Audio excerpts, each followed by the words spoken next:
gostaria de convidar para entrar em um lugar onde o tempo parece flutuar entre o cansaço e o amor, onde a rotina, que antes seguia uma cadência familiar, agora se perde em noites sem fins e dias que mal começam.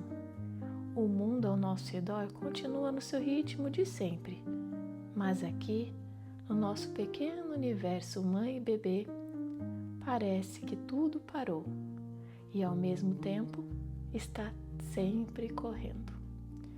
A maternidade tem sua própria medida de tempo, um tempo em que não é ditado pelo relógio, mas pelo toque, pelo cheiro, pelo choro, pelo sono entrecortado. É uma dança em que a gente ainda está aprendendo os passos, onde um dia é intenso demais e o outro parece passar desapercebido. Se você está aqui, é provável que esteja buscando alguma compreensão ou apoio nesse universo tão único que é o puerpério emocional.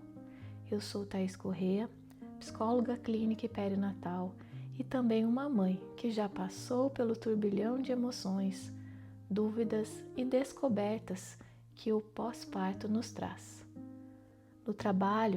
No meu trabalho e na minha própria experiência, eu percebi que, mais do que nunca, as mães precisam desse espaço acolhedor, onde possam ser ouvidas e orientadas com empatia e sensibilidade. Volto a dizer, se você está aqui, seja muito bem-vinda. Eu me lembro de quando a rotina era uma aliada. Acordava, organizava as horas, os compromissos, o trabalho, o lazer, tudo tinha seu tempo, seu lugar, seu cronograma. Então, de repente, esse equilíbrio foi jogado para o alto. No início, eu pensei, é só uma fase, logo tudo volta ao normal.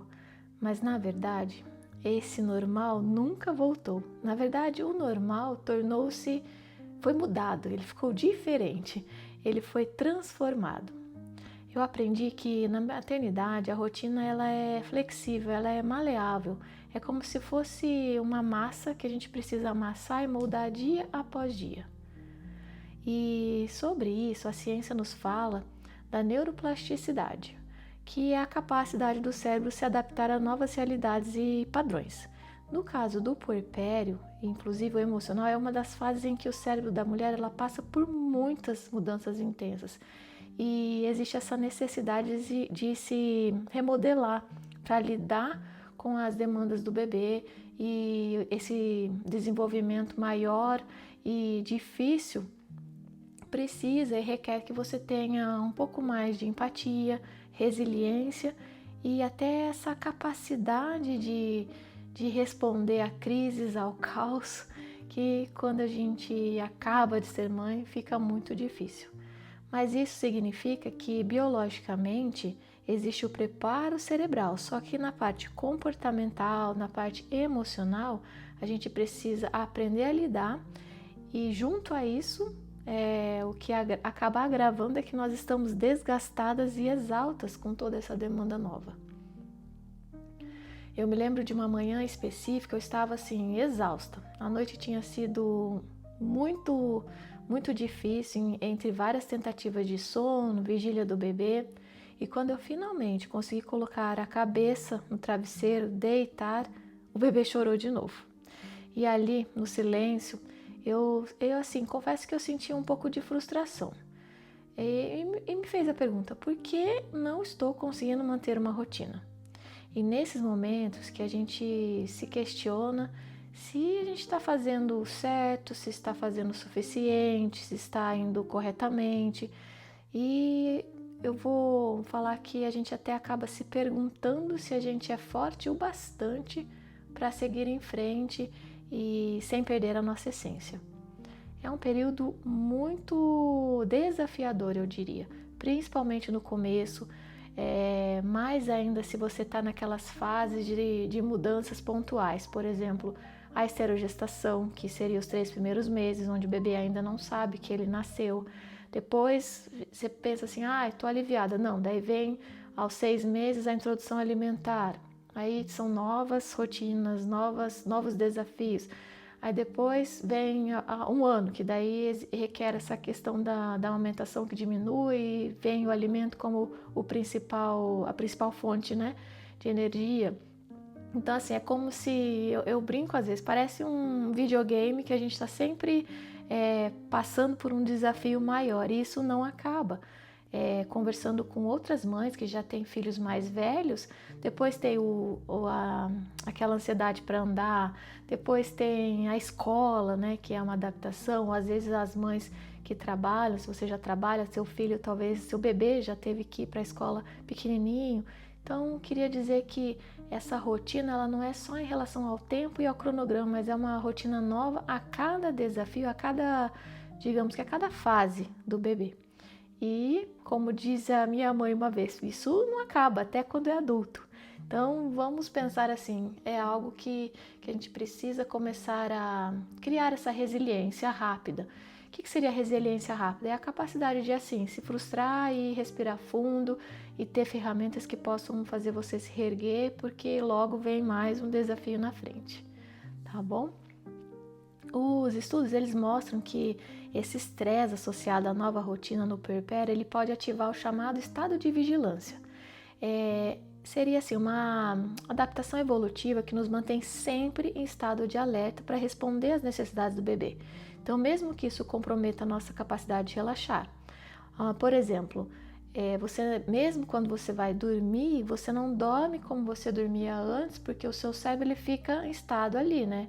Caso o bebê chore, vire no berço, você já vai acordar naturalmente, tá? É como se ele estivesse o tempo todo de prontidão. E isso faz com que agrave e aumente a sua exaustão física e emocional. Lembre-se, essa fase ela não é uma maratona em que precisa chegar inteira do outro lado. Vamos pensar assim, ela é mais como uma dança que aos poucos você vai ajustando o ritmo, aprendendo novos passos, dançando devagar com cautela, depois você pega mais fluência. Então, antes de nos aprofundarmos no exercício de organização, antes de eu passar alguma ferramenta que funcione, é essencial que você reconheça o impacto da privação de sono no humor e na capacidade do processamento cognitivo. Hoje eu trouxe dados científicos para você entender as mudanças que o nosso cérebro sofre após a maternidade. As pesquisas indicam, por exemplo, que noites interrompidas elas afetam a nossa memória, a nossa tomada de decisões e até a saúde mental. Mas essas experiências também esses próprios estudos acabam falando da nossa capacidade de nos adaptar e encontrar novas formas de nos organizar, mesmo que isso signifique aquilo que eu chamo de imperfeição. O que eu observo muito nos relatos, nas consultas, é um critério muito alto de exigência que nós temos, né, que as mães acabam tendo. E esse critério precisa ser revisto, revisitado, para que aquilo que fica martelando a sua cabeça, se fez ou não fez, se deu conta, se não deu conta, não seja o ponto mais importante, e sim o atender o bebê. E fazer aquilo que você pode fazer naquele momento, tá bom? Agora, vamos refletir sobre a importância de encontrar um ritmo que funcione para você e para o seu bebê. Eu vou passar um exercício prático para poder te ajudar a criar essa estrutura leve na sua rotina diária. Ele é simples e poderoso, mas eu volto a dizer, você vai descobrir através desse exercício aquilo que funciona para você.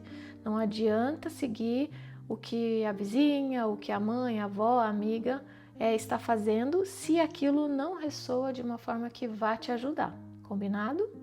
Então vamos lá. A primeira coisa, quando eu estou nesse fluxo constante de tarefas e demandas, eu mesma me pergunto, o que realmente importa hoje e agora? Sabe, para nós mães é fácil nos perdermos em uma infinidade de afazeres e ao focar em apenas 3 prioridades nós vamos conseguir direcionar a nossa energia de maneira mais eficaz.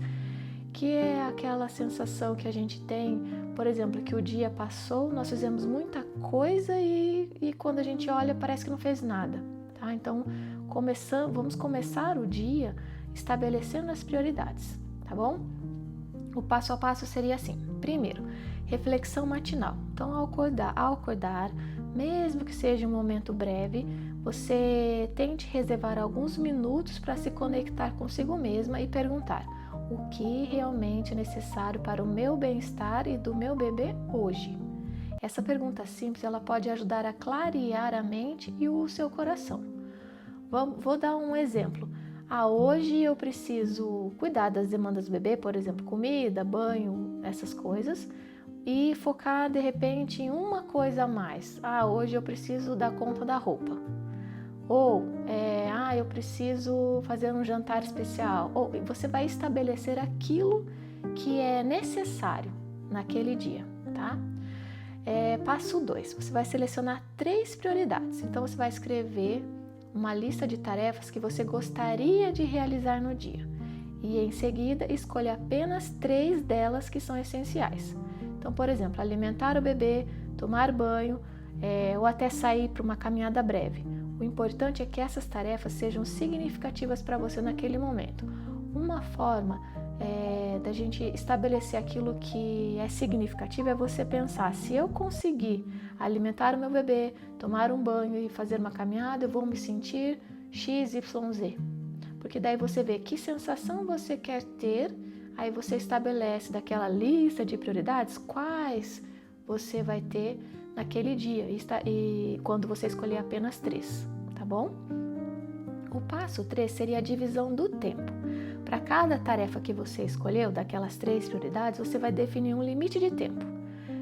Calma, gente, não significa que você tem que colocar um cronômetro e correr para que você mantenha aquela meta. Não é isso. É mais para você ter um direcionamento de tempo durante o dia.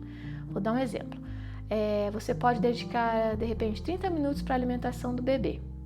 Claro, tem bebê que come em 15 minutos, tem bebê que demora 1 hora. Então, você vai estabelecer, você conhece o seu bebê, então pense mais ou menos quanto tempo eu demoro para alimentar ele, ok? Em seguida, você pega a segunda prioridade, que é cuidar de você. Então, você vai estabelecer, de repente, 20 minutos. Aí, você vai escolher lá naquelas 3 prioridades qual que foi uma prioridade que seja algo de autocuidado, e estabeleça 20 minutos. Thaís, 20 minutos é muito, eu tô com um bebê muito pequeno. Ok, 5 minutos, 10 minutos. Enfim, você vai adaptando conforme você vai vendo o passo a passo do exercício. Essa divisão, ela não só traz clareza, mas ela também pode transformar um momento assim potencialmente estressante em um espaço de atenção plena. Então, você estabeleceu aquele momento para alimentar o seu bebê, você vai esquecer as outras coisas que você tem que fazer. Foca naquele momento com o seu bebê e esvazia a mente das outras coisas, ok? O 4º passo seria uma reflexão ao final do dia. Então, ao final do dia, você faz uma pequena celebração, uma pequena comemoração das suas conquistas e pergunte-se: o que eu consegui realizar hoje? Isso não é apenas uma validação do seu esforço, mas é uma maneira de você cultivar a gratidão e a compaixão por si mesma, que são exercícios que eu já comentei em um dos meus vídeos lá do Instagram, do destaque Um Problema Solução. Depois, quem tiver curiosidade, volta lá. Porque o que a gente acaba fazendo no final do dia? A gente acaba contabilizando aquilo que não fizemos. E esse exercício, uma reflexão, já que você estabeleceu 3 prioridades lá no começo do dia, você vai refletir no final do dia aquilo que você conseguiu e comemorar. Nossa, eu fui capaz de fazer A, B e C. Então, você vai celebrar a sua conquista, tá bom? Como nós temos o nosso episódio uma vez na semana, eu vou falar para você rever esse exercício várias vezes durante a semana para você ir se adaptando. Porque, por exemplo, de repente hoje você estabeleceu 3 prioridades e uma não funcionou. Não funcionou porque eu estabeleci um tempo diferente ou porque aconteceu uma coisa extra. Então você vai revisitar as prioridades pode mudar as prioridades, até porque todo dia você vai estabelecer apenas três, e aí você vai se adaptando na sua rotina dessa forma um pouco mais organizada e focada. Eu espero que de alguma forma você consiga ter mais clareza daquilo que você está fazendo no seu dia a dia, ok? Lembre-se, essa fase ela não é uma maratona e a gente não precisa chegar rápido do outro lado. Ela também não é uma fase de competição. O que eu observo muito é, fulana faz isso e eu não consigo fazer nem metade disso. Não é uma competição. Eu foco bastante, repito bastante. A maternidade é algo único e individualizado. Tem coisas que são pertinentes e que são comuns a todas nós, mas a forma que você vai lidar, a forma que é importante para você, aquilo que funciona para você pode não funcionar para sua melhor amiga, pode não ter funcionado para sua mãe ao te criar, tá bom? Então vamos ter um pouco mais dessa compaixão, dessa empatia. E eu volto a falar com vocês sobre a questão de vocês reverem, revisitarem toda essa nova rotina, todo esse tempo, para que vocês consigam novamente se sentirem acolhidas através desse canal, através dos exercícios, através dos ajustes que vocês vão fazendo durante essa caminhada, durante essa jornada. Se você gostou desse episódio e quer explorar mais estratégias e mais práticas, eu já mencionei, acredito que no episódio 1, que eu convido você a se inscrever na lista de espera do nosso aplicativo, que é o Puersense App. Nele você encontrará uma variedade de exercícios e ferramentas para te apoiar durante o puerpério. Eu estou catalogando vários exercícios, aquilo que eu já fiz, eu já testei, mas por exemplo, cuidados com o bebê, eu coloquei uma variedade de 10 exercícios, porque pode ser que 1, 2, 3 funcione para você e não são os mesmos que vão funcionar para sua amiga, tá bom? Então nesse aplicativo, você não precisa esperar uma semana para ouvir o meu episódio e ter uma ferramenta para você trabalhar. Não, nesse aplicativo você tem ele na sua mão, 24 horas, com uma variedade grande de exercícios divididos por vários tópicos e temas que são necessários e pertinentes a essa fase que você está enfrentando, tá bom? Caso queira saber mais ou queira algum detalhe, é só me mandar uma mensagem, eu estou disponível para esclarecer. E gostaria de novo de agradecer por você estar aqui, por estar acompanhando esse nosso espaço especial e compartilhando essa jornada comigo. Um beijo bem grande, espero vocês semana que vem. Tchau!